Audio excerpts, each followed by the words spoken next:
Let's get started. All right, so today I got a learning lesson.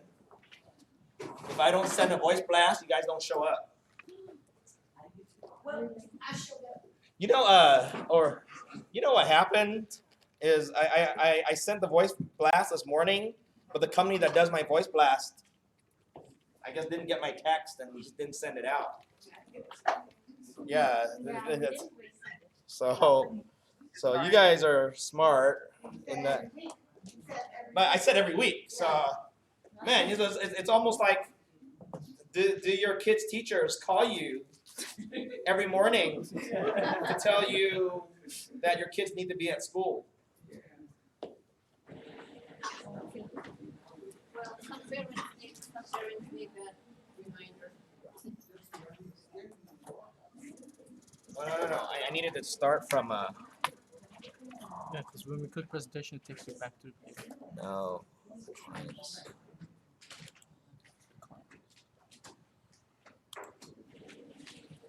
Okay, let's start from there.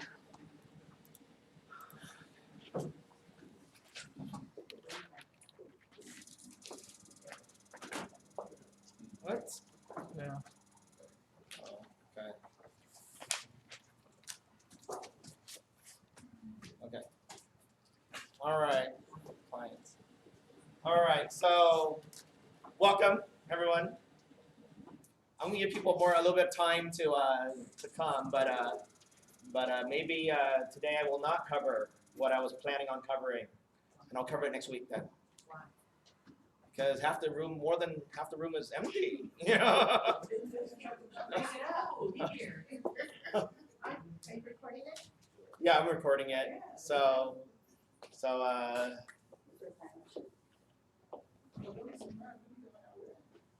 you know what we'll do is I'll teach something, and then see if the room fills up. If it does, then I'll cover. If not, I'll have to cover it next week. Today was actually a very important day, man. That's why I sent out the text, the voice blast. But then most people, they just text me back. They apologized. They didn't get it. But we were going to go over the commercial contract today, so that's why one of those things I can't have an empty or half empty room and cover the contracts, because it's one of the more important ones, right? So no, but I'm just going to move some of the less important stuff that I was going to do later. I'm just going to move it to today, and then just make sure that next week we have a crowd. Okay. All right. So today I guess we're going to cover a little bit about different clients. Okay, a little bit about different types of clients. All right. Okay. Okay. Now, one of the things that everyone is going to have to sort of get used to is to work with different types of clients. Like we have a client right now that's a venture capital group that one of our agents is working with, and they're currently doing a deal.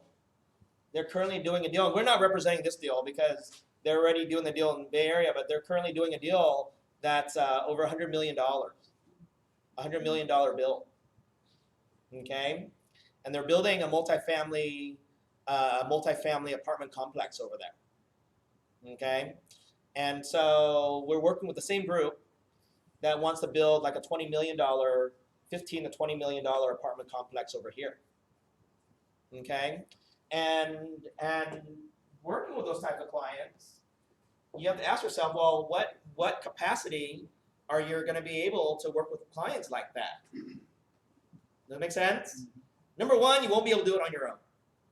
Okay, the reason why is that you technically you don't have the expertise to do it. There's a lot of moving pieces involved. Okay, but if you were to find a client like that, it doesn't take many of those to make a career out of it. We're working with a group right now. We actually got the LOI out yesterday. Spoke with the seller and the seller's agent today. And so we're in that stage where we're trying to agree on a price. This is a full development. This isn't sell them a property and go your own way. Okay? Yeah, we're selling them the property. We are selling them the property. So, there's going to be a commission to the sale of the property, right? That's number one. But there's more to it because we're going to actually work with them and project manage the development of the whole entire 130 or 140 units that's going to be built. Does that make sense? Putting a project like that together, there's a huge scope to it, okay? There's the phase that we're in right now is basically the feasibility phase. I think it's the most important of the phases, is because we're learning up front. Okay, we're learning up front if it makes sense to do the project or not. Things we're looking for are certain things like, is it zoned property? Yeah, it's already zoned property. So we save the time for entitlements. But now we have to get our team together, our team of engineers, architects, our teams of financiers, to see if is it feasible to be able to build. Are the city fees feasible? We're looking for things like we're bringing in a big contractor, and we're seeing, are their pricing feasible? Does it make sense? Does their pricing make sense? A project like this, once our architects design, because I'm actually in the middle of it right now. So one of the questions that we ask is that, once the architect designs what we want to build, do we want to build bigger units? Okay, more for families, or do we build smaller units, more for students? Does that make sense? In multifamily, a lot of the units that were built, like 10, 20 years ago, the norm for those units is around 700 to 900 square feet. That's pretty normal for those types of multifamily units. But these days, you're starting to see more multifamily units that are 2-bedroom and even 3-bedroom units. And the units themselves are actually as big as houses. They're like 1,200 to 1,400 square foot units. Does that make sense? Okay. From what the national average for apartment units that are in that 700 to 800, 900 square foot range can range anywhere from $60,000 to $90,000 per unit. But those 1,300 square foot units, and they're in like a luxury area, these days will go $140,000 to $150,000 per unit, right?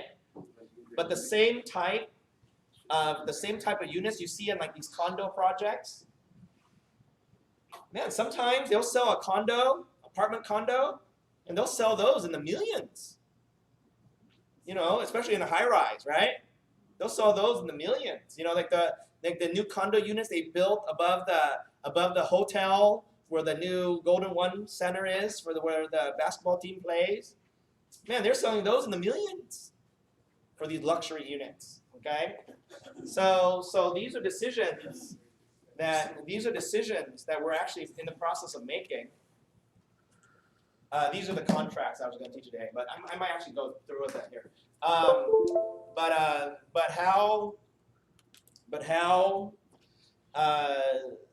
So we're in that phase where we're doing our homework, and we're deciding what type of property are we looking to build here. We're trying to decide what type of property we're looking to build here, and we're getting the team together, so we can make good decisions. Does that make sense? We're getting the team together so we can make good decisions. All right.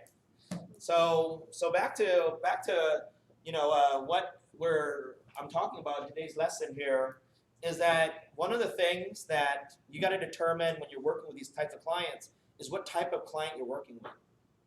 Okay. And we covered this a little bit last week, but today we're going to go more in depth in it. Is that you're going to have the individuals that buy little things from you. And of course, when you first start out in commercial real estate, that's one of the things that you're going to have to determine is what type of client that you're going to go out there and look for. Okay? Because that's going to determine where you're going to make your money. I talked about this in class number 1. And I said, one of the first things that all of you are going to decide here soon is what you're going to work in. And then you're going to decide what type of client that you want to work with. Okay? For example, like I mentioned before, if you want to work with, let's say you want to work with doctors who want to expand their businesses and they want to get from renting a place to owning a place. Because you know, the funny thing is that medical office space is very expensive. Medical office space is very expensive. The rents for medical offices, sometimes I'll see them double what a normal office space is when you're in a medical complex. Now, what people don't realize is that there's some added benefit. Don't get me wrong, there's added benefit in being in a medical office building. Can you tell me what the benefits are? It might be in your exam if I asked you that question. What are the benefits for a medical office to be in a medical office complex? What's the benefit? What do you guys think? The traffic of the patients. Huh? More traffic, more people. Yeah, the shared services. You know, the shared services. Dentists want to be down the hall from an orthodontist, right? Because when the dentist will then refer, you know, the kids to get braces from the orthodontist, right? See, so those go together. Like, for example, you know, dentists, they actually want to be, you know, sometimes down the hall from an oral surgeon. If there's some extractions that are very complicated extractions or something like that, they just rather just send it to the oral surgeon. Make sense? Okay? So there is a benefit to being in the office complex. But then at the same time, a lot of the doctors that are close to me, they own their own buildings. When they're in a practice for long enough, they expand and they buy their own building.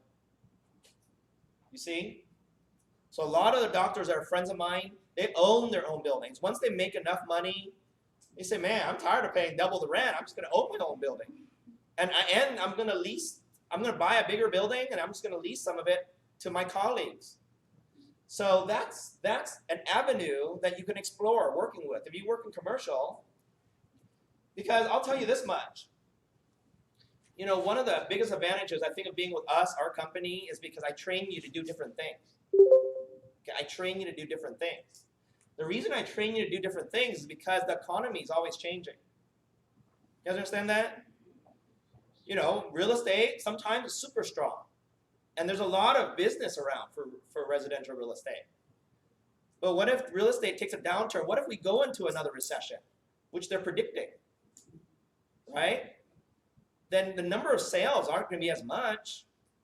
But I don't think the mortgage company that you pay payments to on your home will reduce your payment during that time.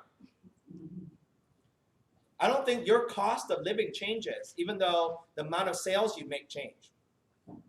So you know what that means? It means that, you know, sometimes you got to find other avenues. When you're in commercial real estate, the good thing is that in commercial real estate, it's not about homes that people live in. It's about buildings that people use to invest in and people use to work in. So regardless of if there's, you know, a huge recession or not, doctors still need to be doctors. And they still need to have a space to rent, right? You know, gas stations, people still buy gas, even though there's a recession, people still need to eat food, so restaurants still going on. See, society still needs to go on. So when you're in commercial real estate, the recessions aren't as hard. Make sense? Because the businesses are still going on. Sometimes in a recession, more people sell their shopping centers. You know, there's sometimes more activities. Does that make sense? Okay? So all we're doing here is we're giving you another avenue for you to go and get business. It just happens to be this avenue happens to be the biggest one.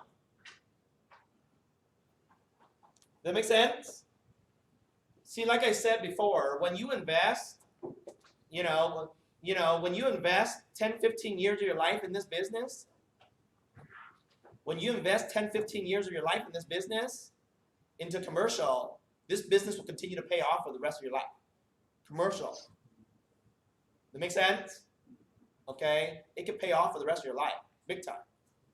So invest time into this field of real estate.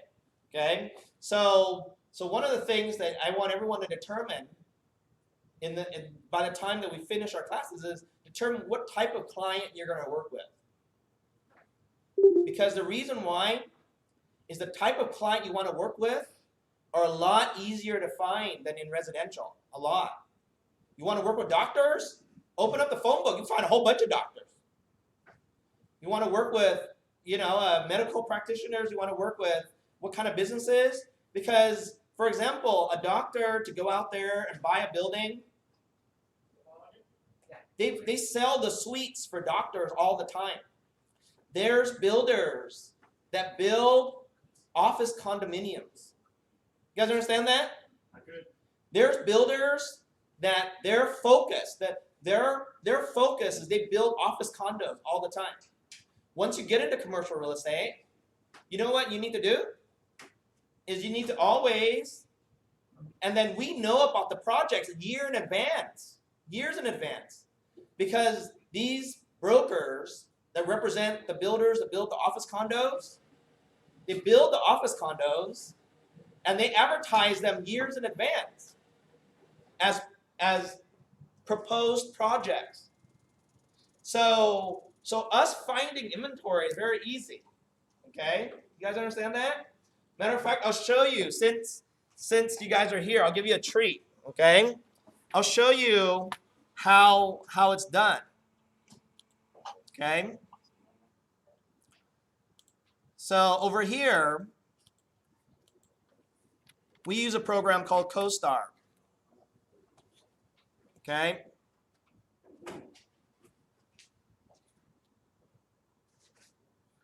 Okay? All right. So I'm going to log in.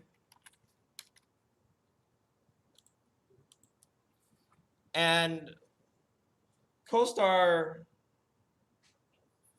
is pretty strict here, so I have to verify and scan with my phone. Yeah, so it gives me a code.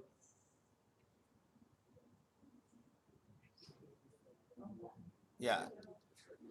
Technology, right? Yeah. Okay.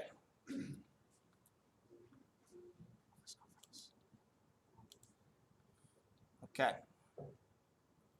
All right, so I'm in CoStar. All right, and from CoStar, I'll look for what's for sale. CoStar is very powerful because CoStar is not LoopNet. LoopNet is like the Amazon of real estate. Anyone could go in and just pull things up. Some things are premium listings, so you have to be a premium member to pull it, but it's nowhere near what CoStar is. CoStar is it, okay? CoStar is what the major CBRE, all the major brokers we use, all right? So when I'm in CoStar, these are all the commercial properties available right just here down the street, right here next to me. This is like, Florin Road, on the Highway 99. These are all the properties available. And so if I could say, okay, so since we're talking about office, these are all the office buildings available for sale, okay? And then I can just click on here, and then I can pull up, whatever projects are under construction, proposed, see what properties are proposed. So I'm just showing you, okay, so this is a proposed property right here. Okay, so this proposed property is a 313,000 square feet business complex in Natomas that's being built. This one is currently being built. It's a 90,000 square feet concrete tilt up in Natomas that's being built. Okay. Let's see what else is available. So I'll just view the results here. So I'm in CoStar. Okay, so these guys are building 4 buildings. These guys are building 3. Okay, this is from Colliers. These are the 4 buildings they're building. 2, 3, 20,000 square foot building, 1 30,000 square foot building. Yeah, this is somewhat what the building's going to look like. Here it is. It's starting to be built right here. And so when you're in CoStar, when you're doing what we do, we could find anything in anywhere. Find anything anywhere. Bay Area here, okay? And so I could find, let's say our client wants to buy a retail shopping center. I could click on retail. These are all the retail shopping centers for sale here in Sacramento. So no way you can find all this stuff on LoopNet. This is CoStar. So look, they have hundreds of things that are for sale. Okay. Hospitality. You don't have that much hospitality actually. See, all of Sacramento. Can I ask a question? How much is the Oh, there's membership? one. This one's for sale. How much is the membership on that? This one already have 2 offers. You have 2 offers on this one already. Full price. Full price, 9.4 million. Yeah. How much is it? Yeah. It ranges, for me, it costs a lot because it's for our company, but I think for individuals, like $400 or $500 a month. Yeah. Per person. Yeah, 500 more. 500? Yeah. Yeah. Can we get discount because we're in your company? Yeah, you get a little bit of a discount, but not a lot. I mean, when you're in this field, you're a professional. Okay, when you're in this field, you're a professional. You're not here to play. But can you list the agent listed on your CoStar? Oh yeah, I mean, we can put any listing we want. It's unlimited. You can put as many listings as you want. But the power of CoStar is not because you could look for properties. The power of CoStar is I could go into CoStar, okay? How can we go just like Sacramento or Roswell or Rockland? No, easy. You just, I mean, and this is not a training on CoStar. I'm just showing you guys, okay? These in Sacramento are all the properties in Sacramento that fit a commercial criteria. So what is And so even though the ones that are in blue are the ones that are available for sale or for lease, I can look at every single property in all of Sacramento, pull up every single phone number. So I could say, okay, I want all of these properties right here. Okay, I want all of these properties right here. Okay, like in this area. Yes, well, bro. Okay, wait, hold on a second. I could look at all these properties. Okay, so I look at all these properties in Elk Grove, and I'm not talking about just the properties that are for, I'm not talking about all the properties that are for sale or for lease. I'm going to talk about all the properties, period. And then once I'm in there, I'll just pull a radius right here, Elk Grove. Okay, so I pull all of Elk Grove. These are all the properties, and then I can push a button to filter out every single phone number for that whole area of all the owners. And I could sit there and just start calling them all. Say, hey, I have a client who's interested in buying in this area. Are you interested in selling? I call directly to the owner. Does it make sense? So I mean, CoStar is powerful. how do you rate this? Who rate it? No, CoStar rates it. So these are not listed, right? These are not listed. Yeah. Yeah. So CoStar is very powerful. I mean, if you have it, very powerful in finding business. And of course I have it. So if you're working with me, we have access to it. You know what I'm saying? And your first 4, 5 deals, as far as you feel comfortable, we work together on the deals anyways, So that's sort of how that's the power of CoStar. Okay. But what I'm trying to say is when you're picking your clients, what you would do is if you say, okay, Robert, I'm going to specialize in helping people, doctors, buy these small buildings, then you could go to industrial. I mean, you go to office. Say I go to office. I'd be looking for small buildings, so I'd say, okay, well then show me all the buildings that are maximum, let's say 5,000 square feet. So these are all the smaller buildings for sale. Now let's see all the buildings that are no more than $3 million. So let's say, you know, 1.5 to $3 million. Okay, so now there's, you know, like there's 7 buildings here. Let me view the results. There's 18 buildings in my search that are meet my criteria. All these buildings, they show up, you know. Okay. And then as I scroll over, I can look at the buildings. So like if I was working with, and a bunch of them are on K Street. So let's say, okay, let's say this building in Folsom here. It's for sale. Okay, how about this one in Duckhorn? Okay, so this is a building. I think it might be a good opportunity. It's a 5,000 square foot building. Here's the map of the building. Here's what the building looks like. It's $1.6 million for a 5,000 square foot building, you know. And so that's, I mean, that's just a sample of how we go and use our CoStar. And where is that building located? 95838. I think it's like the North Natomas off Duckhorn. And so that's just a sample. So let's say, for example, when you do this business, you got to start doing this business. You got to find the property. You got to find the property that a property type you want to work in, and then you go directly to who would fit buying that property the best. Does that make sense? You see, and that's the way to do business. So if I go back. So Juden, can you put the, what you call it back for me? Oh yeah, here it is. Is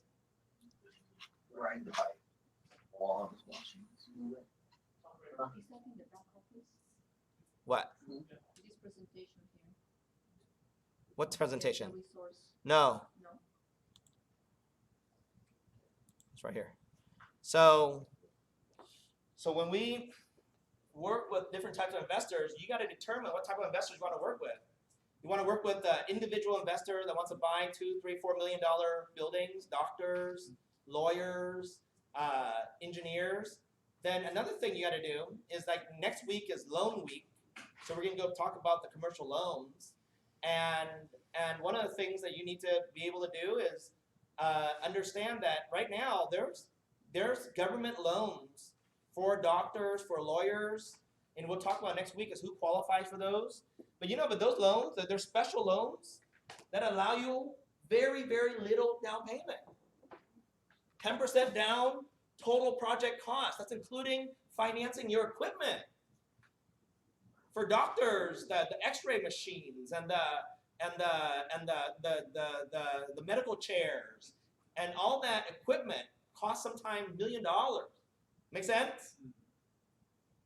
But there's loans these days that allow for a loan of 10% down of the whole project itself, including the purchase of the building, tenant improvements, and even some equipment. Make sense?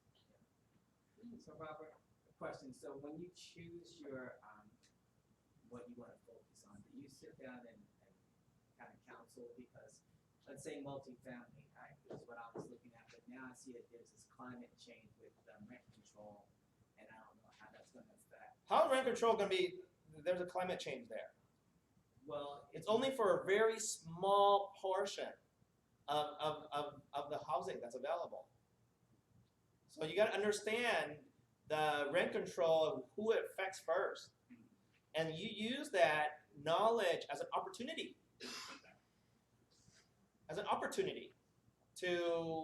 To help clients sell those properties that they want to get out of it. So use that as an opportunity, Sometimes those types of things is an advantage. It might get you some listings because it's coming. More people might want to sell.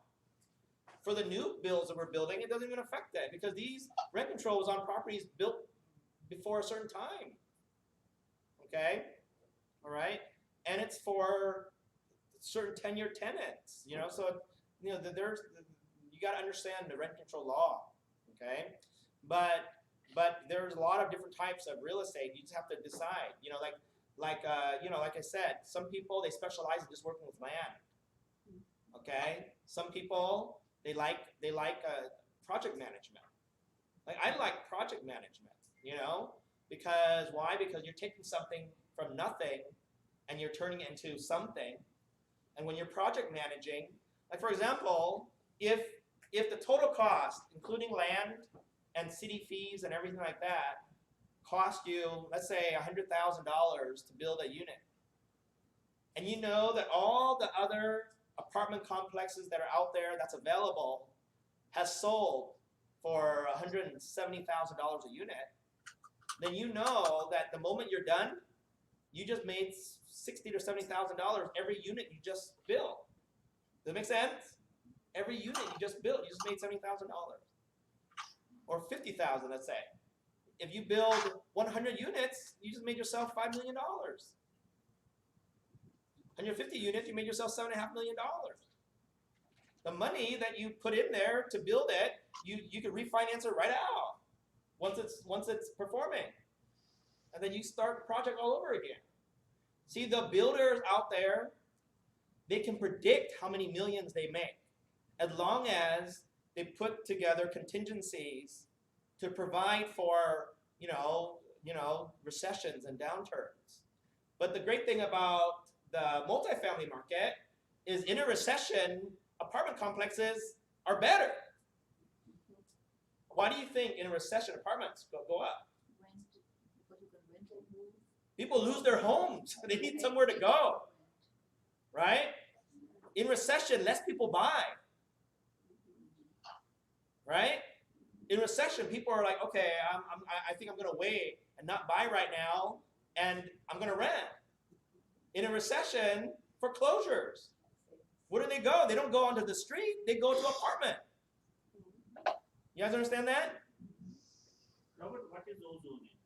What? O-zoning. It's like opportunity zoning. You don't have to pay capital gain next 10 years. An opportunity zone, Yeah. okay, is defined by the city and the county as if you do certain types of projects, then you get certain city benefits. Does that make sense? So like, for example, Oak Park was an opportunity zone. Yeah, it was. I mean, so for people to develop in Oak Park, or it's along the opportunity zone, and then you just pull the thing from the county, and if it's part of the opportunity zone, like for right now, matter of fact, I just pulled an article on an opportunity zone. Like for example, if you develop right now affordable housing, there's the affordable housing is in that opportunity area where you could get a lot of benefits from the city.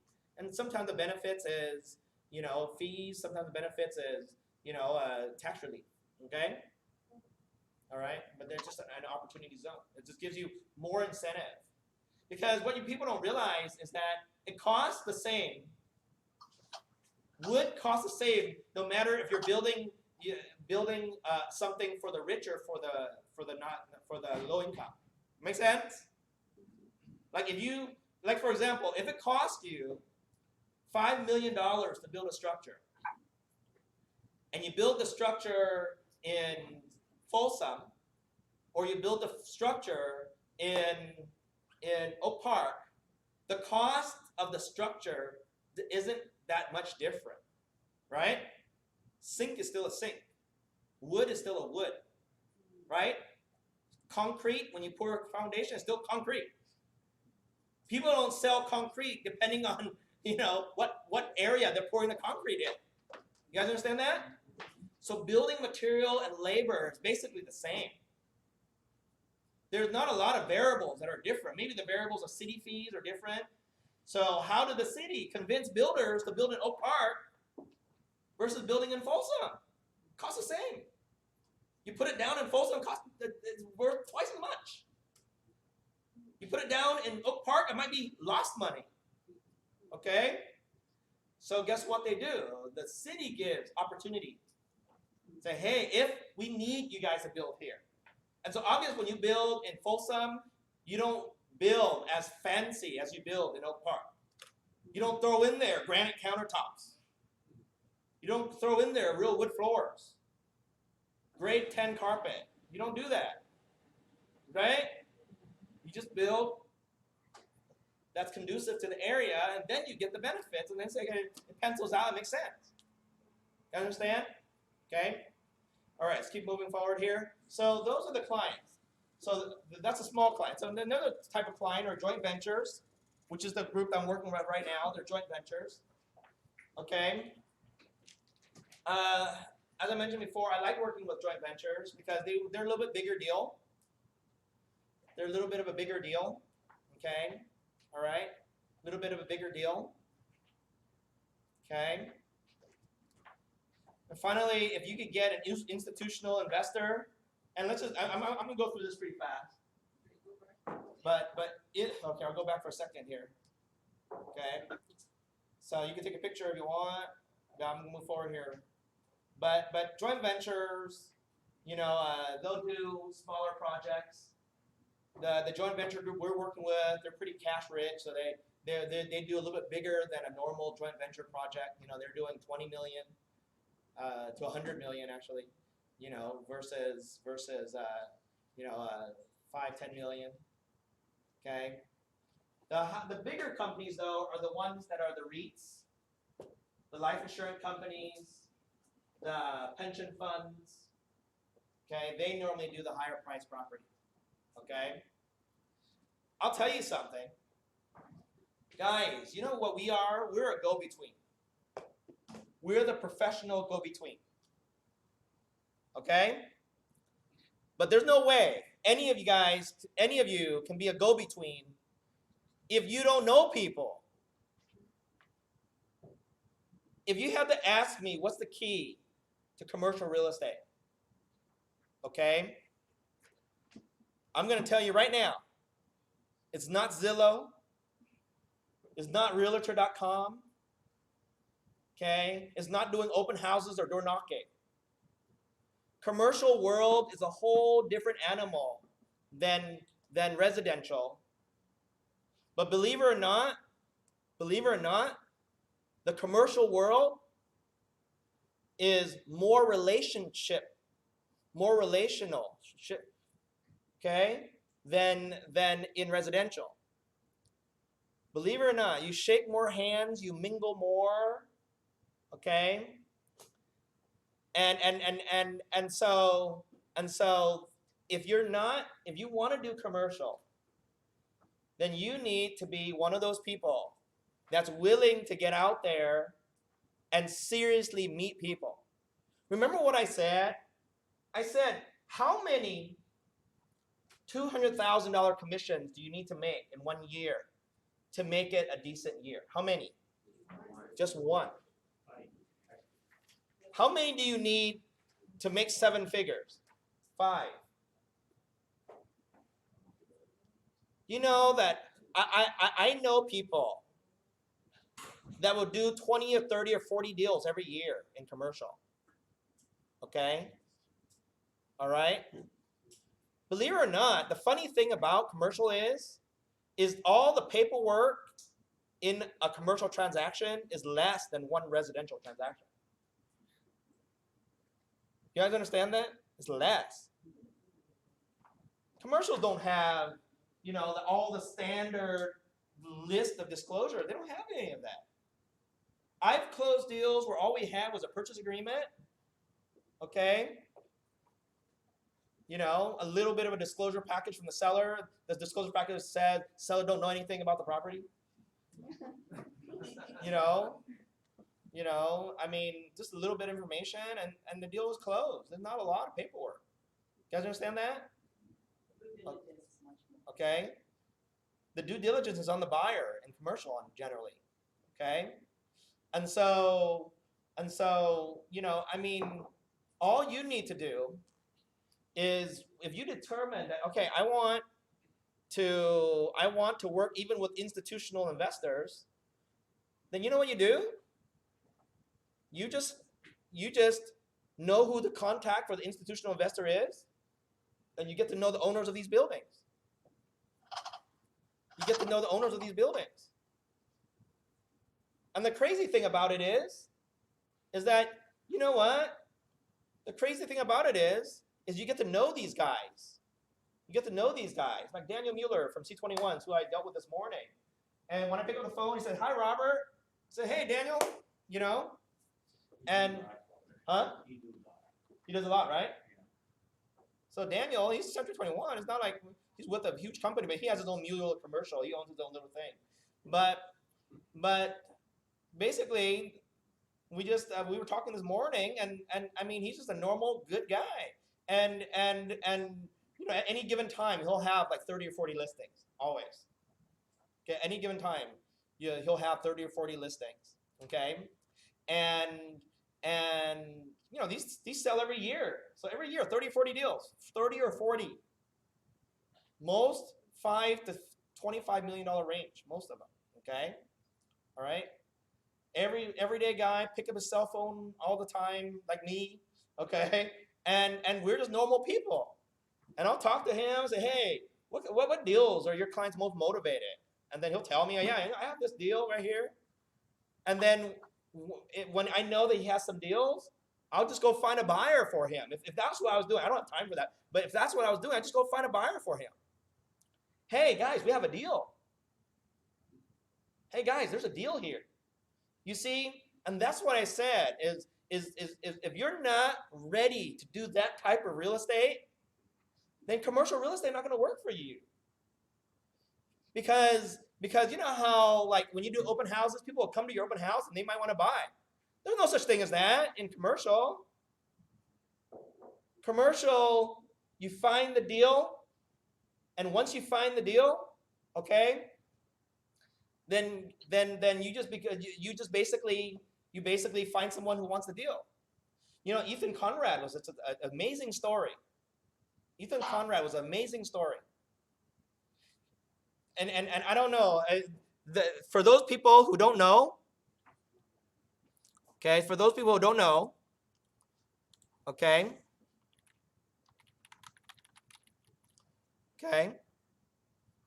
Ethan Conrad, all right, these are the buildings that Ethan Conrad, okay, owns in Sacramento. He owns 4,300,000 square feet of real estate in Sacramento. Okay? Do you know what a square foot of commercial real estate, retail real estate in Sacramento is worth? No. Huh? What? I got $300.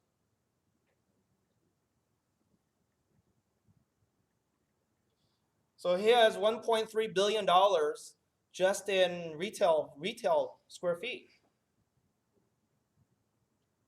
Just in retail square feet. Retail. You know, retail is like, you know, like he owns, these are the buildings he owns. And then he has another 1.8 million square feet of office, which is around 200 something square feet. You know what he used to do? Do you know what he used to do about Ethan Conrad? You know what Ethan Conrad's story is? Huh? He used to be an agent. He used to be a commercial agent. And he used to work with like the mid-level client, and he used to help the clients buy, you know, retail buildings and office buildings, and you know, he would do the analysis on if they made sense or not.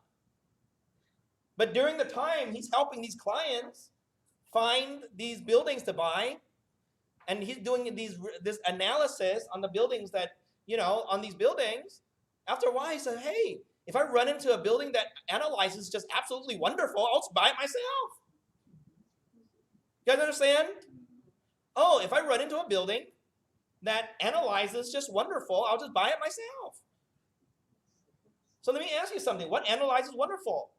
Something that has a good cap rate, something that's under rented, something where, you know, the tenants, you know, are underpaying, something where it's on a street that an area that's being redeveloped, so the area's rents are probably going to be coming up, somewhere where a Costco just came in, you know. I mean, there's all these little factors in commercial real estate that could give you a pretty damn good idea that this area is going to go up. If Costco goes somewhere, chances are this area is looking pretty good. If Walmart builds a super Walmart, chances are pretty good. You know why? Because they're not going to build a 50, 60, $100 million building when it's in an area that's not going very good. Make sense? So there's so many factors in an area. If you follow the big bucks, then you can make your own big bucks. Does it make sense? No way a super Walmart spends that much money in an area that's going to die. Agreed? So if you happen to know of a commercial shopping center that's undervalued with not very good tenants on pretty short-term leases, that's for sale, you pick that thing up. So guess what? That's what they do. Even Conrad, that's what he does. He buys underperforming properties and gets them to perform. You guys understand that? It's no different than you buying a fixer-upper in a good area, fixing it up, renting it out, and wait for it to double in price. That's what you would do. Is that right? Yes or no? Well, this is just commercial. Great thing about commercial is you have a lot of people to follow. You have a lot of indicators. Okay? You have a lot of multi-billion-dollar companies that do a year's worth of study before they even lift a pen or a finger or a shovel to dig dirt. They'll use years worth of studies in an area. So you know, if one of those companies goes to that area, hey, they've already done their homework. It's pretty safe, somewhat. Make sense? Right? So what I'm trying to say is that when you're in this business,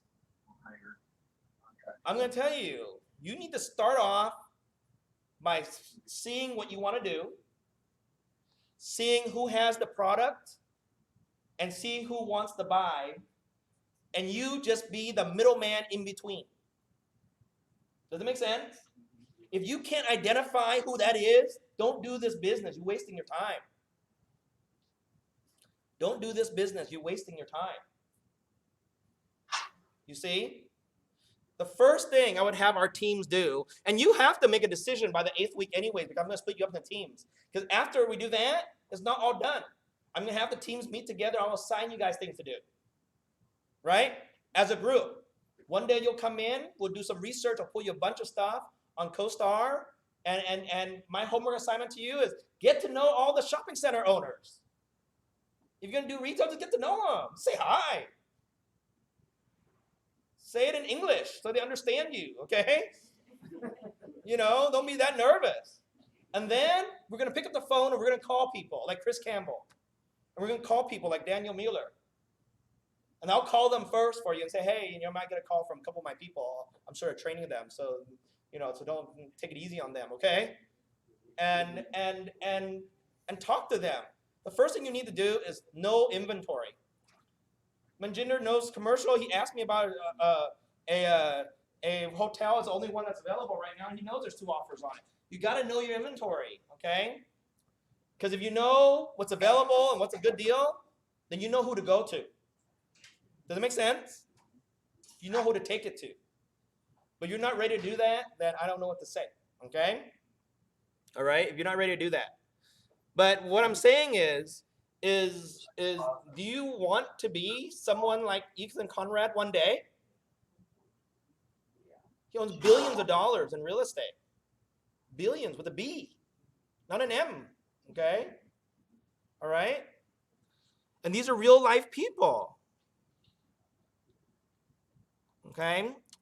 So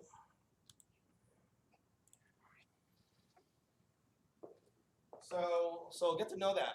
Like, for example, institutional investors are good to know because sometimes they'll tell you, like, you'll talk to asset manager, and then they'll tell you, hey, we're interested in Sacramento. Oh, and you tell them, okay, what are your parameters? What are you looking for?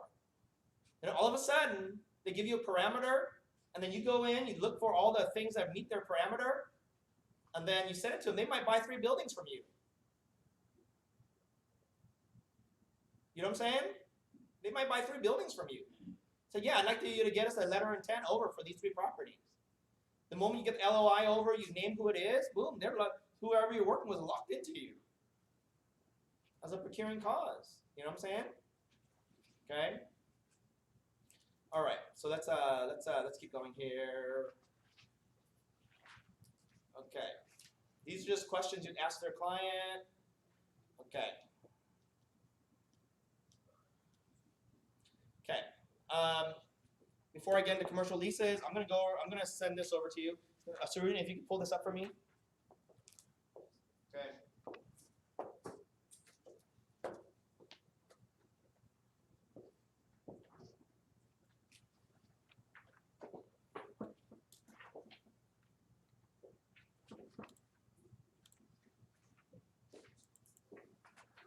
Oh, Saruna, I'm gonna need more of these. If you call Linda, Yeah, make some more. make me more. I'll probably need around 6 more of them. Tell Linda to make me 6 more.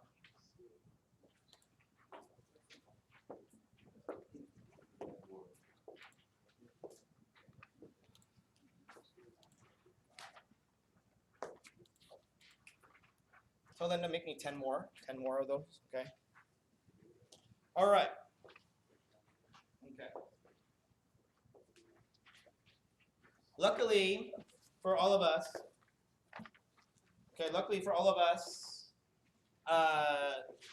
there's 2 versions of a commercial purchase agreement, okay? 2. There's the one that's made by the California Association of Realtors that I'm gonna go over with you today. All right, and then there's one called the AIR forms, the AIR forms, which is the one that's made by the commercial industry for contracts. Okay. Now the good thing about it is that I'm seeing more and more in the Bay Area and in California people using this form. You know, a dozen years ago, like a decade ago, I saw people using the AIR forms more. But now I see a lot of people using these forms, and because you're lucky enough to be a realtor with our company, you know, we have access to the commercial forms too. Make sense? So this is in your zip forms, all right?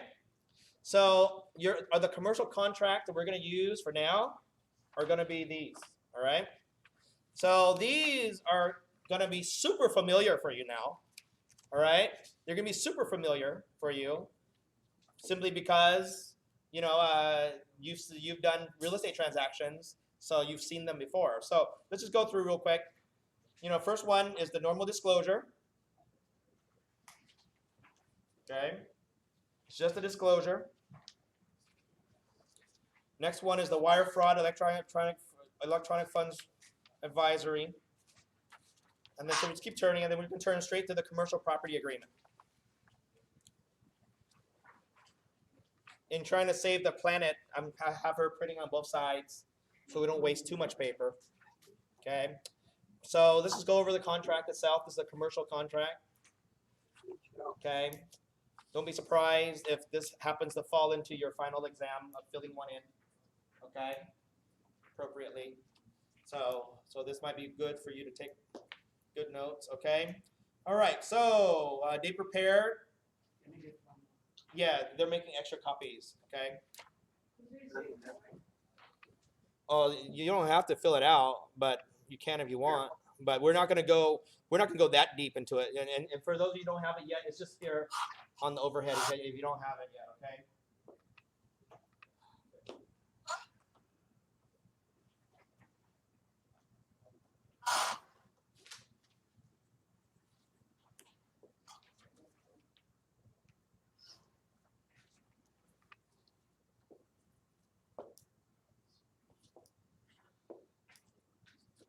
Okay. So basically, this is an offer from, which is obviously your entity. Okay, this is the property purchased and the purchase price, which is normal, right? Okay. Is she bringing them out more? Okay, right here. Here, just the back there. Raise your hand if you don't have one. There you go, just the back there.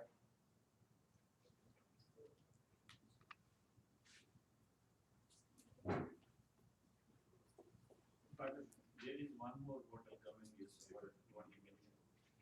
For sale? Good. All right, then Manjinder right here. Okay. All right. So, item 2B and C is just the agent confirmation. Okay. Number 3 are the financing terms. So far, this looks very familiar to everyone, right? Yes? Yeah. Identical, almost. Okay. This is the finance terms, initial deposit. Okay, let's talk about that a little bit. Agents normally will let us know what type of deposit they're looking for. If not, 1% is pretty normal. Okay. 1% is pretty normal. Sometimes 3%, 1 to 3%. Okay. B and C, just like a residential one, increased deposit or cash offer. D are any kind of loans that are on the property, and the balance of down payment, the purchase price. So far, everyone with me so far? This is just like the residential one, right? Okay. Okay. H, next page, verification, down payment, closing costs. The appraisal contingencies and removal. Okay, so here is where I'd like to point out where these forms aren't really they're a little bit residential in my eyes. They're a little bit residential, and what you'll see from here is that the loan terms have a lot of the same time periods as residential, even though in reality you can't really meet these terms in commercial. So when you do these, you got to extend the time allotted to your buyer, okay, for certain things. Like for example, verification, down payment, closing costs, it said 3 days. Put that to 15 days on H. Appraisal contingency and removal, it says here 17 days. There's no way. So you got to put that to 90 days. What letter is that? What letter? Can you repeat? Letter I, appraisal contingencies. Oh. No way we could get it removed in 17 days. It takes 17 days to do an appraisal. And the appraisal is normally not even ordered until we're further along on the loan. Does that make sense? So like normally on a commercial loan, it'll take us 20 to 30 days to just iron out all the financials. And not until we're past that point where we actually have a commitment letter do we actually order the appraisal. And then because an appraisal for commercial costs $4,000 or $5,000. It's not a $450 appraisal, okay? It's thousands, $4,000, $5,000, $6,000 for an appraisal. So that's why we don't order it right away, right?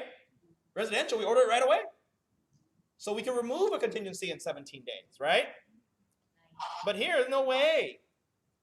So we got to extend it to 90. Make sense? Okay, because we don't know till the end, all right? Loan applications, we'll have an application within 3 days. I'll put another 15 days for that, even 30 days. But normally 15, you don't want to wait 30 days to get an application in, okay? Okay? Loan contingency removal. The default in here is 21 days. No way we're going to meet 21 days. Right? So then we'd ask for 90 days for that as well. Well, because we won't know if we have fully qualified for the loan until we have the appraisal. You see? So you see how in this contract, they wrote this contract up right? But all the default days are all off. You see that? That's not conducive of that's conducive of as a residential transaction, but it's not conducive of a commercial one. Even though we're using this form, if you don't make sure that you put the right dates on this form, your contract going to expire in 21 days. You haven't even started. You're already expired. Does that make sense? You see, does it make sense? So that's why we're going through, but we're making sure we make the appropriate corrections, okay? So, no loan contingency, number 4, you only check that if you were paying cash. Number 4, J4, you only check that if you're paying cash.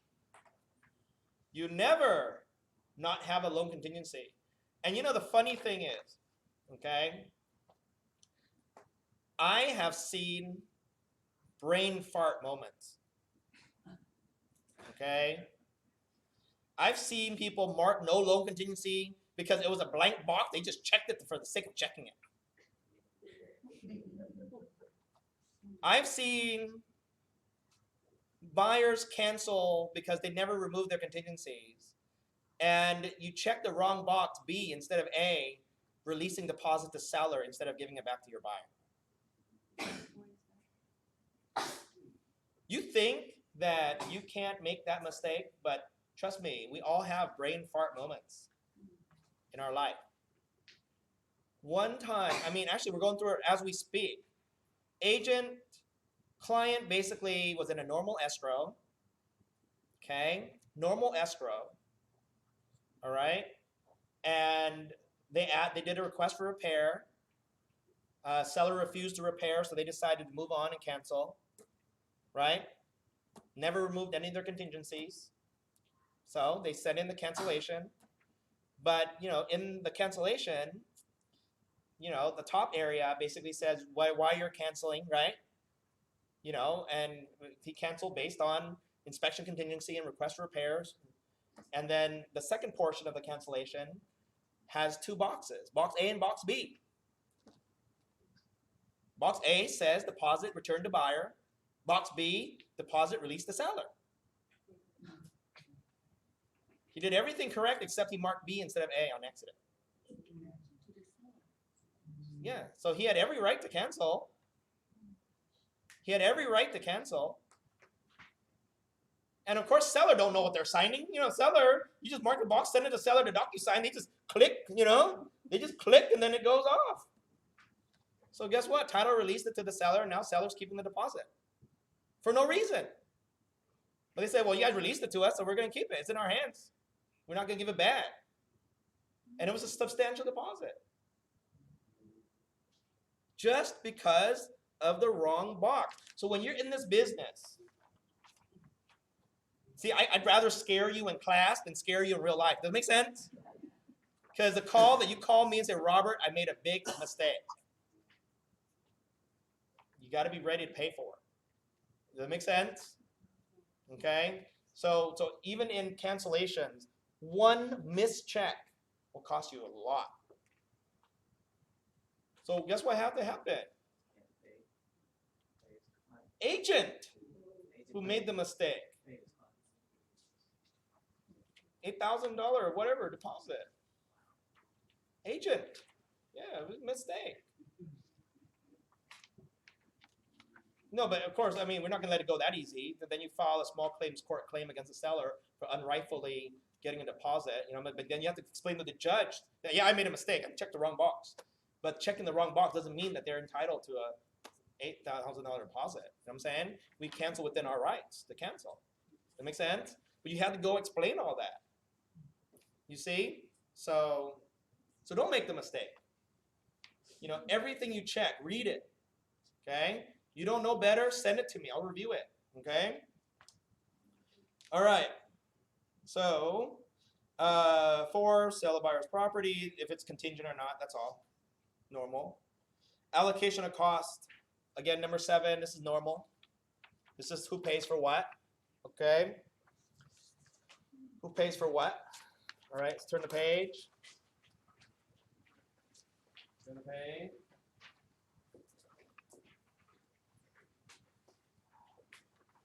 B is retrofit, which we've seen C is escrow and title. Okay. D are other costs.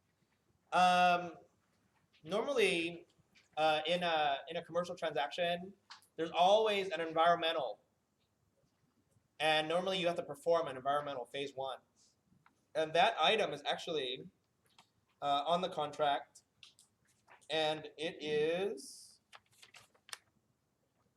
Let's see, what page is that on? Environmental survey. Yeah, number 12. That's on the next one. But we'll get to that part. Okay, so 8 are items included and excluded from the sale. Okay, items included, excluded from the sale. What page are we on? We're still on the same page. It's page 2.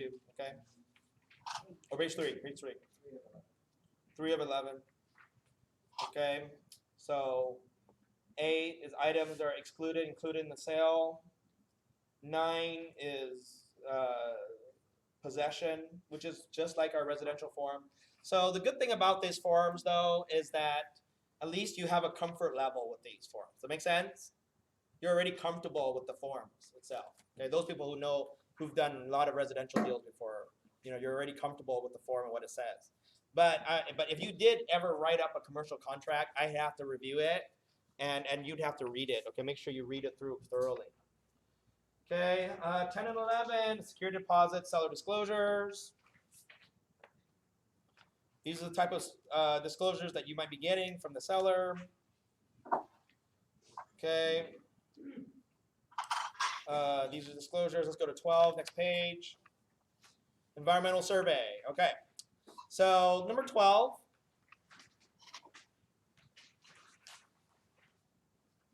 I normally always check this box for environmental survey. If your clients are getting a loan on the property, I always recommend getting an environmental survey, because you never know what might come up. Okay? Even as an apartment or? It doesn't matter. I would still do it. Well, on a loan, you have to get it no matter what. So if the bank wants it on every time, I'd say every time get it. Okay? Okay? The buyer pays for it. Huh?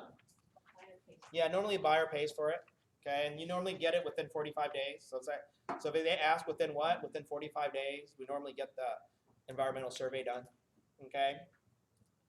The only time where you might not need to get an environmental survey is if you buy like a condo in an office building. You know what I'm saying? Or you buy like a unit in like a big development with other units. The reason why are because those have homeowners associations, or those have office associations, and the office association basically has the responsibility of taking care of everything outside of your building. Does that make sense? So they have an office association, and then you pay the office association $500, $600, $700 a month, depending on the area, and that includes the insurance for the outside of the area, the maintenance, the management fee.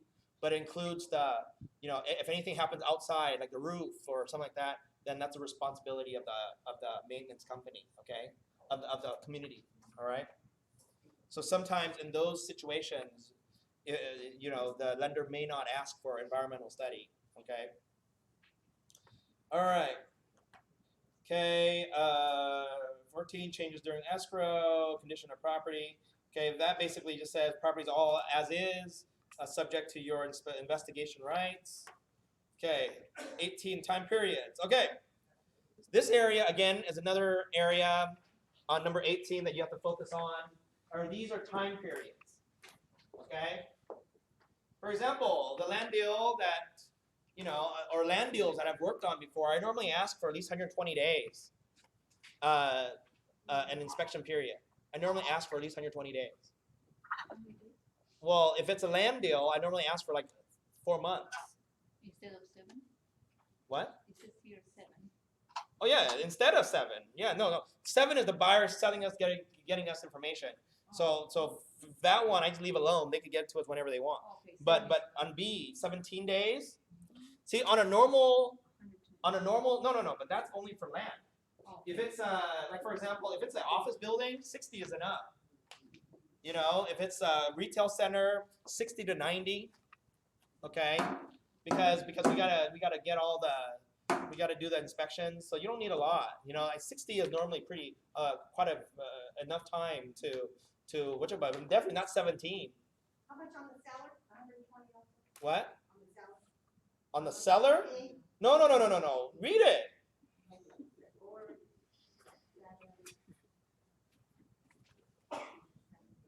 No, just give them the 7 days or give them 15 days or something. You know what I'm saying? That's them getting us their disclosures. So give them 15 days to get it over to us. You know what I'm saying? Okay? But the one that I'm concerned with is the buyer has enough days to do their investigations. See, obviously, even though this was written by CAR, it doesn't work for commercial. Does that make sense? I would think CAR would make this, I mean, the default would be 60, or default would be 45. I don't know why they'd make default same as residential. No way. Does that make sense? Right? You guys understand that? They put 21 days for loan contingency. No way. They put default 17 days for inspection contingency. No way. Environmental takes almost a month to get in. Does it make sense? No way. Because what happens when you don't make those adjustments in here? No, they give you a notice to perform. If they have another offer come in that's higher than yours, they'll back you up to a wall, and they'll say, "Hey, notice to perform. You remove your contingency, or we cancel on you." That make sense?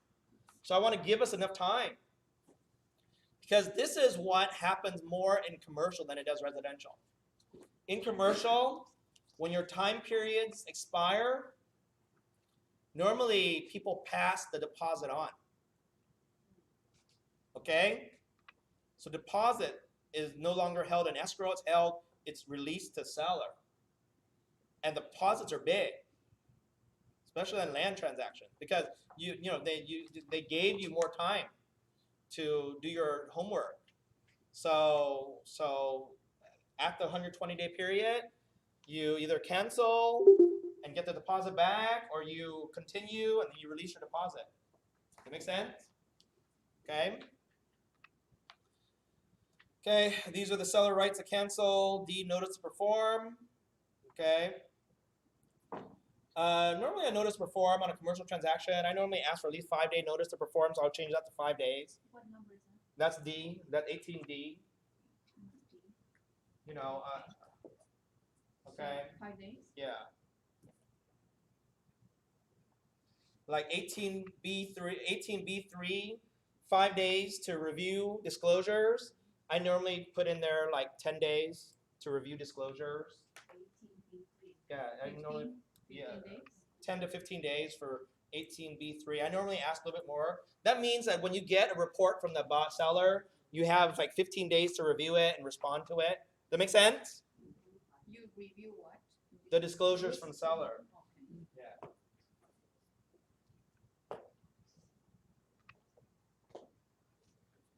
Okay. Do you have a sample of the phase 1 environmental study? What? Do you have a sample of the phase 1 environmental study? I do, but not on me right now. But I do. Okay. Yeah.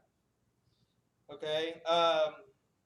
Close of escrow. If by the closing date they have to give us at least 3 days notice to close escrow, I'll put in there 15 days for that too. What number again? F3. F. 3. F. Okay. So guys, you guys understand why these dates are these time periods are so important on a commercial transaction? Yes or no? Yeah. Yes. Okay. So even though I want you to use these contracts because they're familiar to you, okay, the dates that are in here, they're not conducive of a commercial transaction. Okay? So you have to adjust it. So that this is where you earn a little bit of your money, is you foresee problems. Does it make sense? This is where you foresee problems. Because like I said, there's no way in the contract it gives you 17 days. There's no way you're going to do a home inspection, building inspection in 17 days.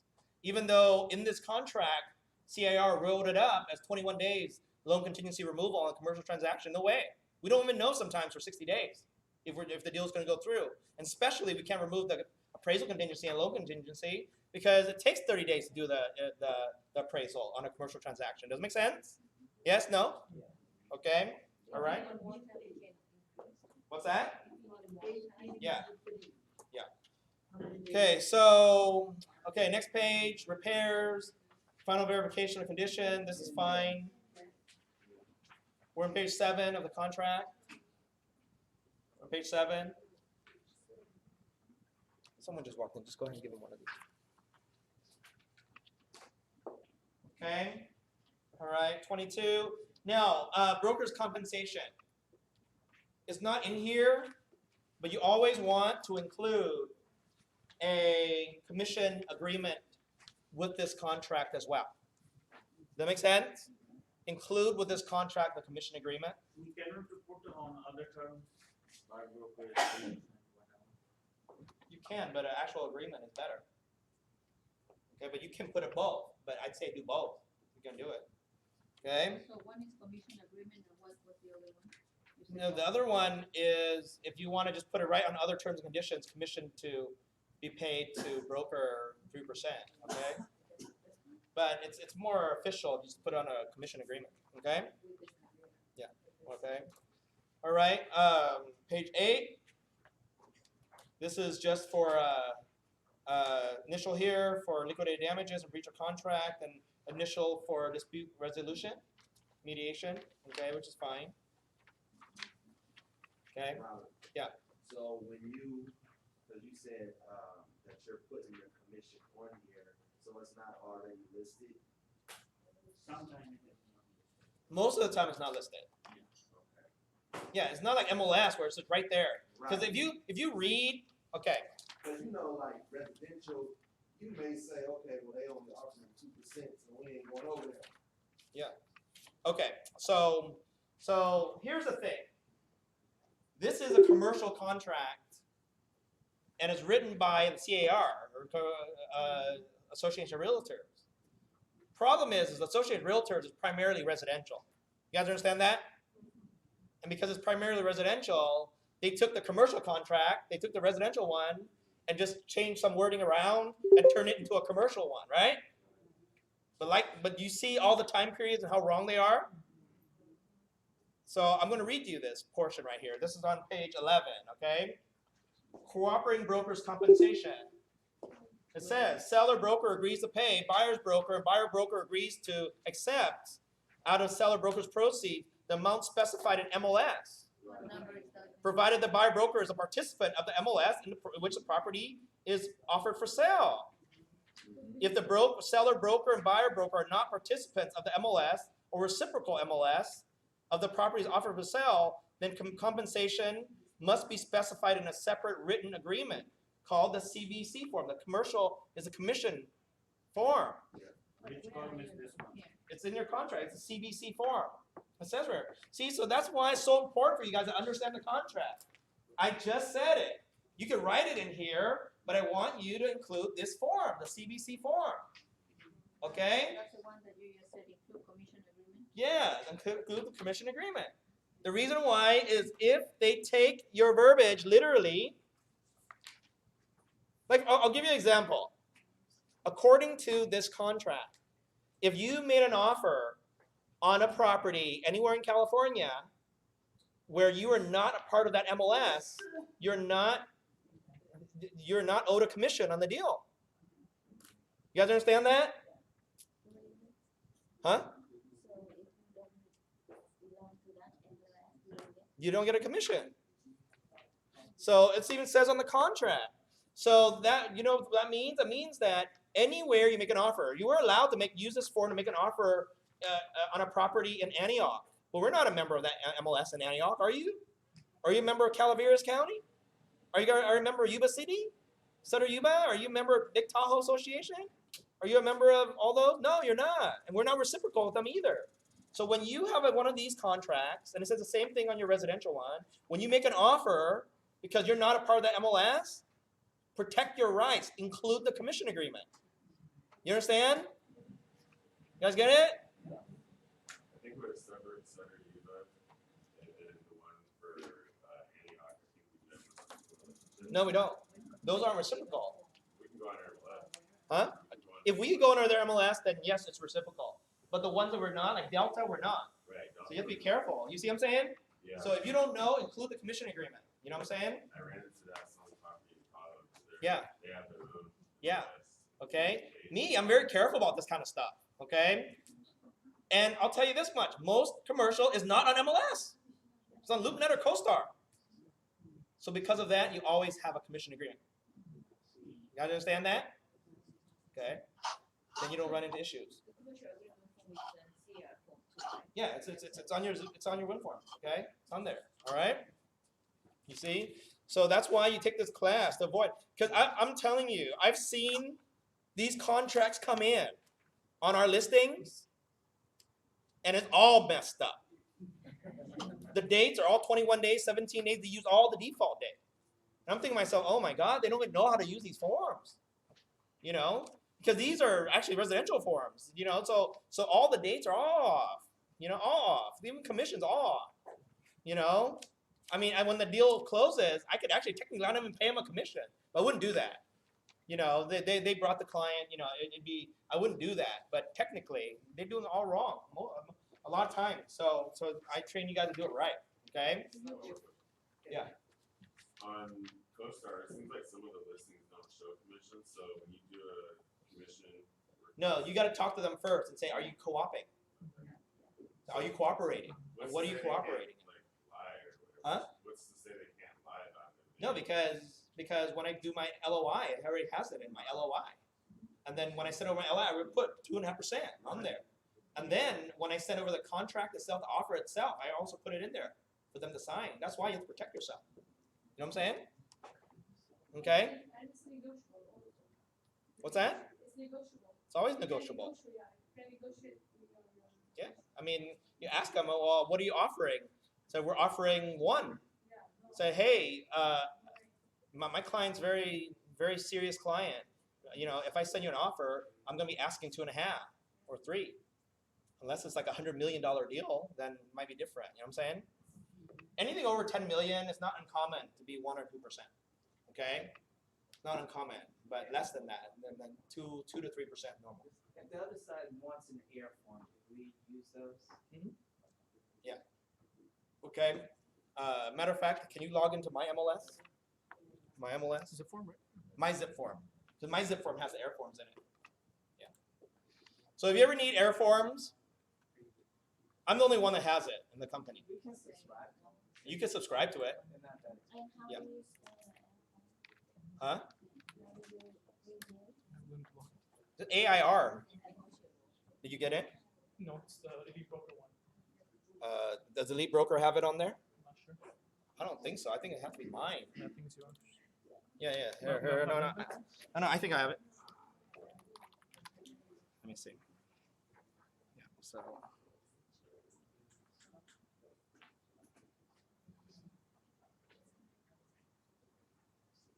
think you have to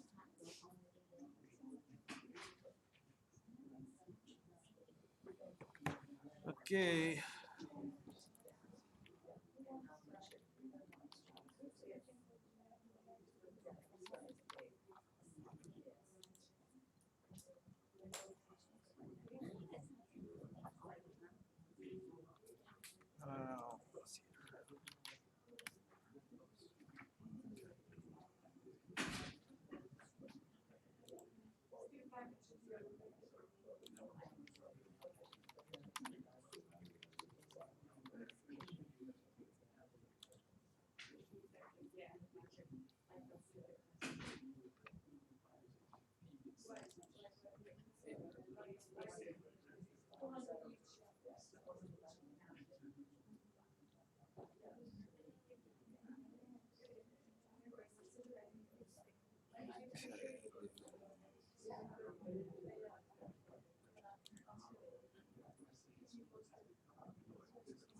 Okay, so I'll show you guys, okay? So you see it. Okay. See, so me, I have all the contracts. For me, I have all of them. Okay, so these are my commercial real estate association AIR. So I use the air forms. Okay, a lot. Okay, but what's that? Can you get an example of that one? Particularly Lease. Okay, so no, these are options. I mean, here's the thing. Okay.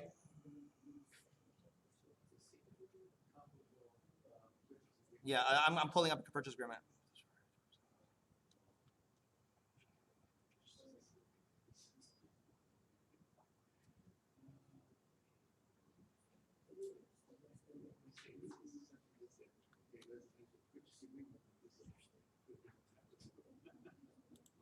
Okay. Okay, so this is a sample of an AIR form. Okay, this is standard offer agreement, escrow instructions for purchase of real estate. This one's for vacant land. There's another one for commercial building. Okay. And it's completely 100% absolutely different than the CAR form. Okay, it's completely different. All the verbiage is different, and that's why when you're first starting out, I'd rather you be comfortable with the CAR ones because they're so similar to your residential ones, right? And as you do more and more deals, and you get a little bit more sophisticated, then you'll start learning and reading and these forms. Okay, I know them because on our listings, sometimes offers come in that way. Make sense?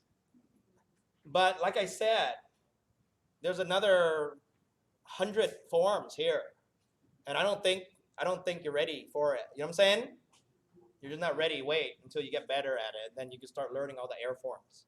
Because the language, the air form is strict, very strict agreement.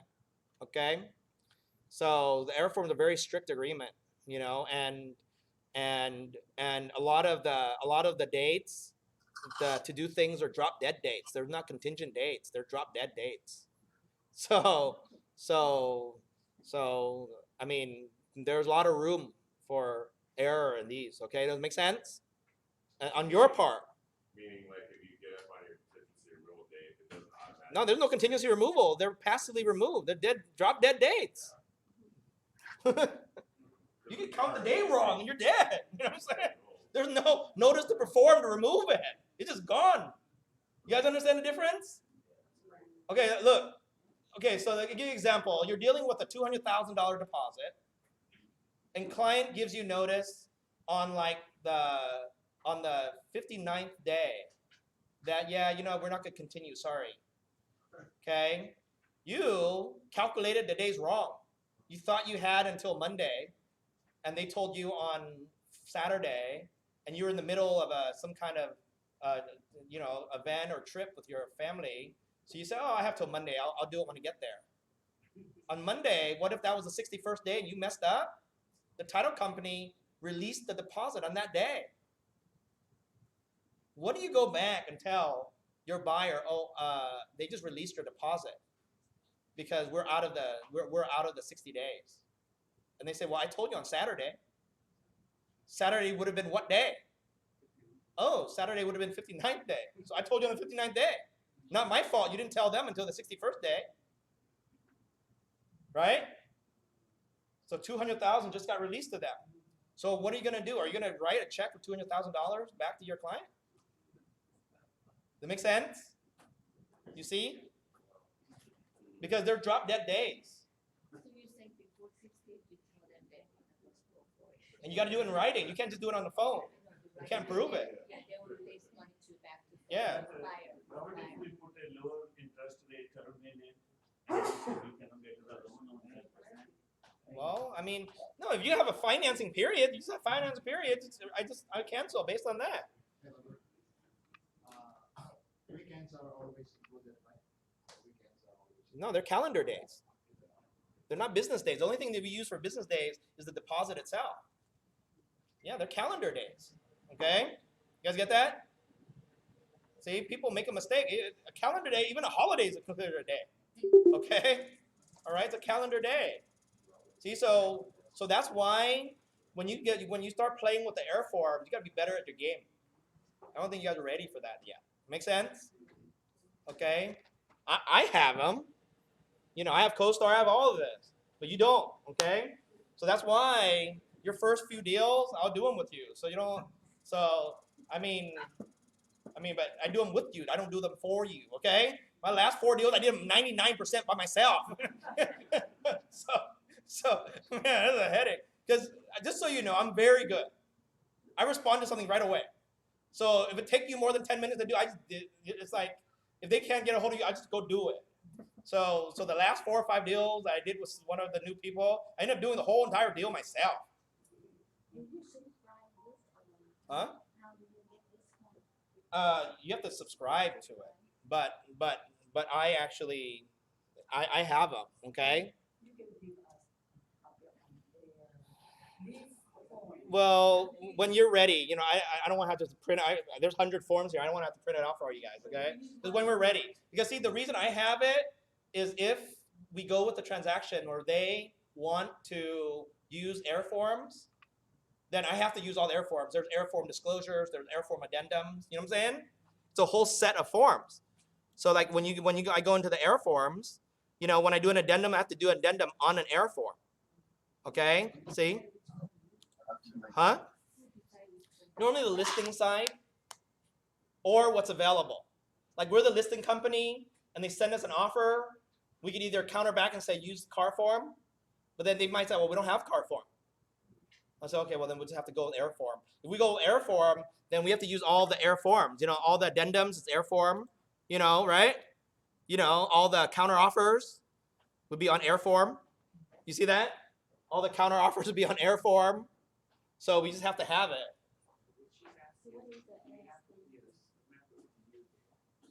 No, we already have it. You just have to subscribe to it. But no, as long as the broker is a member, then everyone can be a member. I'm a member, as you can see. Okay. All right. Like I have CoStar, so you have CoStar. I have it all. We're a full-blown commercial facility. We're not just a practice one. Okay. We're a full-blown commercial facility. Most companies are just practice ones. You know, just so you know, most residential companies, even the big name companies, they say that you can do commercial, but they don't have anything. They don't have CoStar. They don't have Airform. They don't have nothing. They don't have anything. No, we're a full-blown commercial division. Okay, we have everything that a CBRE have access to. We have access to those things. Okay. Huh? I can print you out one and I can help you, but I can't just give you my login. Or else you go in there and change all my stuff. You know? Huh? You have a transaction, let's say, for example, the other lease interview, so that makes sense you could use an air form. Yeah. So how do we access the air form? No. Then if you have a deal that's going to make you $15,000, $20,000, then pay the $150 for the year, and you have access for it. That's the answer. Yeah, $150 for the entire year. Then just get it, right? I have access to you. Just go get it. Oh, CoStar is different. CoStar, if you need something CoStar, then just call me. I will meet you, and then what you need, I'll help you pull it up. Okay? I'll just help you pull it up. All right? It's just information. I'll help you pull it up. Because I can't give you access to it because you need to have my phone. I can't just give you my phone. You know, you have to have a phone to scan it. Yeah. Yeah. So it's not like you can call me and say, hey, Robert, can I have your login and password? No way. You know, you can't. It's not allowed. But then, you know, you have to have my phone with you too. You know. Okay. Yeah. Okay. So that's Airforms. All right. Huh? American Institute, something like that. I forgot. Okay. All right. So let's keep going here. What? For Airform? You can use DocuSign. DocuSign, you can scan anything in the DocuSign. Yeah. Okay. All right. All right. So what time is it now? Okay. We have a we have 20 minutes left. I'm gonna go through a little bit, and then we have a 15-minute presenter again, and some little lunch for you guys. This time I told them to bring enough food. Okay. You know, man, I don't know what the lady was doing last time, but okay. But today, but just to wrap up, what we learned today is today I gave you a taste of the commercial contract. Not too bad, right? Right? The CAR form, not too bad. Air form would blow you away a little bit because you have to understand all that. Even the language is sort of hard to understand. But at least today you went over the CAR commercial agreement. The only thing that's important on it is get all the time frames correct, right? Okay, and make sure you include the commercial commission demand. Okay, the commission agreement. All right. Next week, we're gonna get into the commercial financing a little bit more, and and if we have time, I'll go into CoStar a little bit more and show you guys a little bit of what CoStar can do. It's really powerful. You know, once you get to the point, if you are really serious in commercial, then you will have your own commercial CoStar account. Okay? But for now, you don't need to pay it just yet until you're ready for it. Does it make sense? Until you're ready for it. Now, was Regina ready? Yeah, Where is Sam's she? ready. Okay. All right.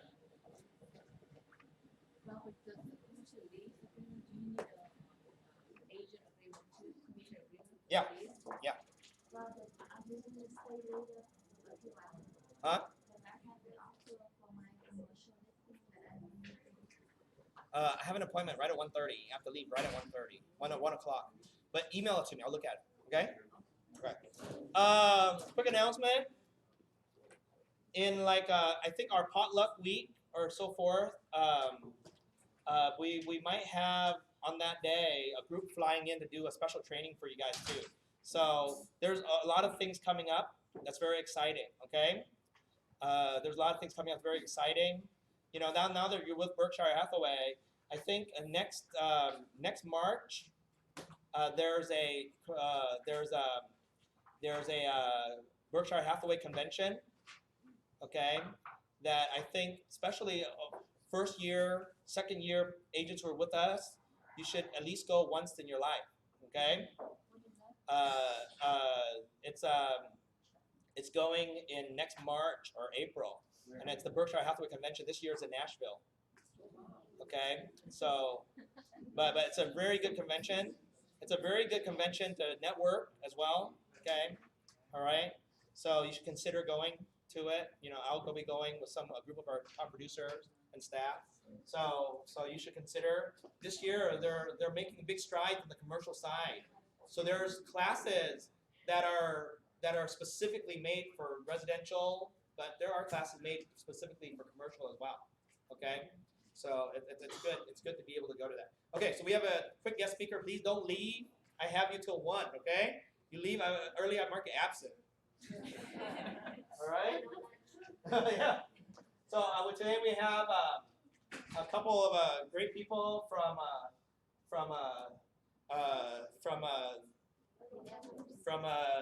the title company. They're gonna do a little presentation for you. Okay. For real estate. Okay. All right. So we have Old Republic, Tanya Rivera, Okay. for home warranty. Okay, for home warranty and you too, right? That's the title. Okay, so we have 2 speakers for the day. One is for home warranty. Okay, one's for home warranty, and one's for placer title and fidelity. Is it placer? Are you placer? Title. You used to be fidelity, right? Yes. Okay, so now it's something new. All right. So please help me welcome them up. Okay. Hi everyone, I'm Tanya Rivera with Old Republic Home Protection. I just got my new cards in today, so you guys can see who I am. So if anybody needs any, get your glasses, I'm right here. So I wanted to talk about something that I've been in the industry with home warranty for 4 years. And I could say this year is the first year that this has come up so much. And if you guys don't know, is with the AC unit. So if you guys can see this, I don't know if you guys can see this good, but there's damage right here. AC unit, what's been coming up a lot is pet damage. So if there's any pet urine on the AC units, causes this kind of damage. And this is the more extensive one. So if you see this on your AC units, there will be a denial with any home warranty that you go with. So you go to your listing, if you see that the homeowners have pets, you know, make sure that this doesn't happen, or you're not seeing this because it won't be covered. Is that from the pee from the dogs? Yes, yeah, so it does major damage. If there's any failure due to anything other than the pet damage, then it would be covered. So if there is pets, or if you know that your homeowners do have pets and they're gonna be going in there, I would recommend them, you know, putting like a little fencing or something to block it, but make sure that it doesn't cover the fence. Can you pass that around? Yeah, so I've been getting a lot of calls, like I said, with that kind of damage. So if there's the AC's working at the time and then it stops working, we'll go out, send a technician, and just to see if it's failure due to the pet urine, and if it is, then that's not covered. But if it's anything due to normal wear and tear, then of course it's covered. So if you guys have any questions on that part? So, if my client buys a house and, Looks like that. right, but we got the warranty, Mhm. but then 6 months down the line, the AC stops working, but that wasn't found and she doesn't have any pets. Right. So you know what I'm saying is, I got those pictures from agents sending it to me. You know, this is, you know, why is it not covered? And I was like, you know, I don't mean to have laughed or anything, but looking at that, Right. you know, you can't say that this was working for the homeowner. You know, they walked into it. So a home warranty, the way it works is it had to have worked for the homeowner at one point or another. Right. So if the AC's working, you know, it's working, it would have been taken care of. But if it's automatically not working in that condition where it looks like it's been damaged for months or a year, then it's not covered. Well, yeah, this is bad enough to where it's crazy. Yeah. And the picture on the other side, it's like a little bit of damage, but that's pet urine, and that would cause the equipment to fail. And just little tips on, you know, for you guys, for your ACs, to keep the unit clean, you know, remove dust from grills and ducts regularly, replace filters as the manufacturer says, examine and weatherize your windows as necessary, clear plants and debris from condenser to allow proper airflow. So if you do that, it'll keep your unit working a lot longer and have us from going out there. Is that information in here? No, this isn't. No, it's in our toolbox, and I can give you guys more information. You go on our website, the toolbox, and you can get all this info. So if you guys have any other questions, Ultimate starts at $435, and the Platinum is at $550. What is And the difference? also, there's other home warranties out there that say they have 13 months. We also, if you want to pay, you know, a couple dollars more, we also have the 13 months program. What was that? What is the difference? Difference with Ultimate and the Platinum is the Ultimate, if there's any modifications, code violations, or permits, $250. If you get the Platinum, it's $1,000. You get more coverage towards your plumbing. You get $1,500 more towards plumbing. And with the toilets, if anything needs to be replaced, it gets replaced with the Platinum. And Ultimate, the customers have to pay. So it's a lot of little different things. Yes. Do you guys cover foundation issues, like if the foundation is cracked but it's a concrete slab? No, we only cover everything inside the 4 walls of the home and 250 feet from, only with piping. But we do These cover are- slab work, inside. These are annual premiums. Yes, yeah, and it's $75 for the trade copies. And we do offer rekey also. How about the regular wear and tear? Is that covered? Maintenance, no. We do have a new option. You pay $25 to get a tune-up on your AC and water heater. So you get, two things throughout the year for Let's say $25. you had a washer that's broke down after 7 years of use. It's covered. Yeah, that's an extra option. So make sure if you do order your home warranty that you choose if you want a washer, dryer, refrigerator, or just a washer. There's options in the very back of the brochure. You say it's But- $525. Yes. That's on top of the regular premium? No, so it's $525 for the ultimate with washer, dryer, refrigerator, and AC for the year. Your Platinum doesn't equipment. cover it. What's that? So Platinum? doesn't Yeah, cover it. it's $550 plus 90. So what is it? What is it? Yeah, I'm not good at math. But yeah, your appliance could be a day old, 5 days old, 100 years old. As long as it worked for you at one point, it's covered. And home warranty, anybody can purchase a home warranty at any time. Doesn't have to be in escrow. Is there any deductible that's gonna be used towards the purchase of a new? That would be the price. So no, are you saying like a discount or? This is what I'm saying is, let's say you pay $550 a year. Uh-huh. The appliance is gonna be replaced, without any cost to the. No, homeowner? it's covered. So like I said, your appliance, your washer, dryer is a day old, you just bought it and it broke.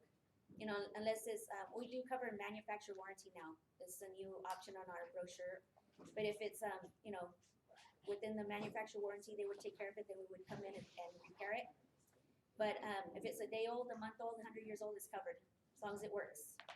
So you can't call in and say, I just bought my home, my AC never worked for me, not covered. So it had to have worked at least 5 minutes, an hour, a day, or a month. How do you determine that? Well, if the technician goes out and sees that an appliance, has cobwebs, there's mold or cracks that, look like dried up cracks and, that's obvious that it wasn't working, yeah. But if it,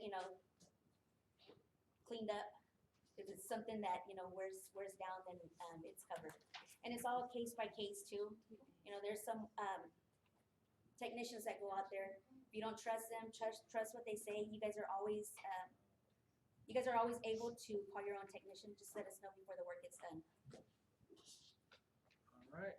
Here, let's save our questions just privately, so we can get Regina in there too. Yeah. Yeah. So Regina, would you like to say a couple things? And my card is on the brochures, my cell number. You guys can call me or text me. Okay. Well, thank you. Good afternoon, everybody. Thank you for having us here. This is Monica Ray. She is my escrow officer. She's one of our 3 in Elk Grove office. And I just want to, I passed out ideas for farming. This is gonna be really brief, so that's why I'm passing it out, because I would love a one-on-one with you guys. Are you changed companies? Yes, Okay. I've been When? with them for a year and a half Oh, I now. didn't even know. Okay. Thank you, Robert. I come here, this is like my second home. Yeah, I didn't even know. You did Fidelity before, right? Yes, I was Yeah. Fidelity before. So anyhow, I passed out ideas for farming. I would love to partner with you guys and show you how to leverage your niche, because everybody has their niche. We want to talk about that. We want to make sure that you stand out more than anybody out there, and I can help you with that. I can help you farm and get your farming list, and if you don't have the phone number or the email address, I can also help you look onto that. It's gonna be time consuming, but if you do it 10 a day, you collectively have probably 100 to 200 out of that list.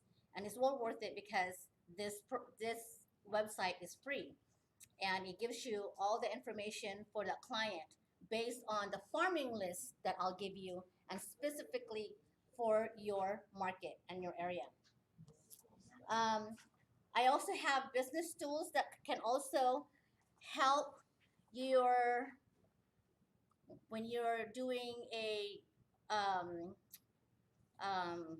house open house, you know, this tool is very, very interactive with your client. Because if you have somebody that wants a net sheet, you can give it to them right there and then. You can email it to them. That's one way of interacting with them and one way of getting their information. You can also text it to them. That's another source of marketing, is getting their phone number with using these tools. So I don't want to. I know I only have 1 o'clock, and I just want to reach out to me, or I'll reach out to you. I do have a lot of you guys' information. I'm here mostly every day. This is my second home, like Home Depot. So where's your office? My office is in Elk Grove. Oh, no, but when you come here, where do you sit? Oh, Anywhere. I sit at Sam and some. I sit at Heather's. I sit at Daniel Ofer, or well, you know hasn't been here for a while is Boris. So his We moved to San Jose. so his desk is available. So I park there sometimes. So anyhow, is there any question I can answer? Also, I love to brainstorm. So if you have if you want to partner and you want to sit down and just brainstorm on how you want to attack your marketplace, I have a very creative mind. I got some good ideas too, so we can. Yes, we brainstorm can together. all brainstorm. And you're not my client. We're partners, because your business is my business. So let's go and get some more business and prepare for the cold days coming up. You're already seeing the difference, right, Robert?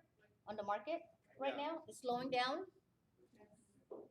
But inventory is not at the highest at this time, but interest rate's low.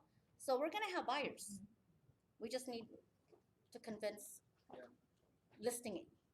We need to get more listing to accommodate the buyers that are interested to purchase and taking advantage of this low interest rate. Okay. All right. Well, thank you. Tanya and I brought some lunch for you guys. Are you gonna do lunch right now? Or are you gonna? Yeah. No, the lunch is right now. Okay. All right. Well, thank you. I hope to.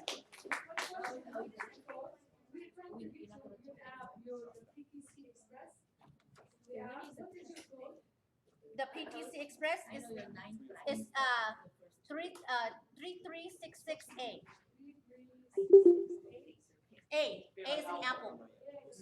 Mhm. Thank you. All right. Thank you, guys.